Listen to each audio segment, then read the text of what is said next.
Jésus alors affronte Pilate, épuisé par une nuit d'interrogatoires, de coups et de tortures.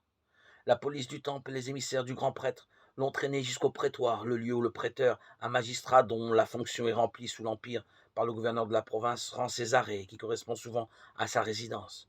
Ils ne veulent pas y pénétrer de crainte de se souiller. Sa résidence païenne est à leurs yeux un lieu impur et la Pâque est proche. C'est donc lui qui sort, qui va vers eux, fort mécontent sans doute d'être dérangé. Sa courte tenue de cuir laisse nues ses jambes, un peu écartées de cavalier.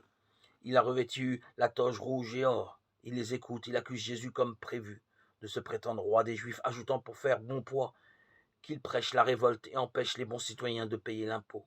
Selon Jean, le plus prolixe est toujours le mieux renseigné sur cette affaire, toujours prêt aussi à en rajouter un peu pour faire de la théologie. Le Romain fait alors entrer Jésus au prétoire, ce qui ne gêne guère ses accusateurs.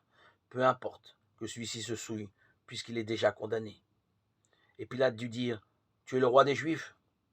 Jésus dit, dis-tu cela de toi-même ou d'autres te l'ont-ils dit de moi? Et Pilate a de répondre, est-ce que je suis juif? Ce n'est pas son affaire, cette histoire ne l'amuse pas, si proche de la Pâque, alors que tant de pèlerins, donc tant d'émeutiers en puissance sont rassemblés dans la ville. Mais voilà, ta nation et les grands prêtres t'ont livré à moi. Alors, qu'as-tu fait? Une fois encore, Jésus saute sur l'occasion d'expliquer qu'il est vraiment. Qui il est vraiment?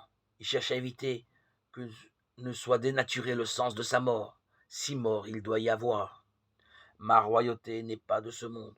Si ma royauté était de ce monde, mes gardes auraient combattu pour que je ne sois pas livré aux Juifs, que ce soit clair. Il récuse l'accusation politique portée contre lui.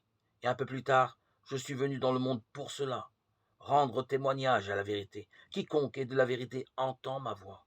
Voilà le sens de sa mission. Il n'est pas venu pour s'offrir en sacrifice, mais afin de dire qui est Dieu en vérité.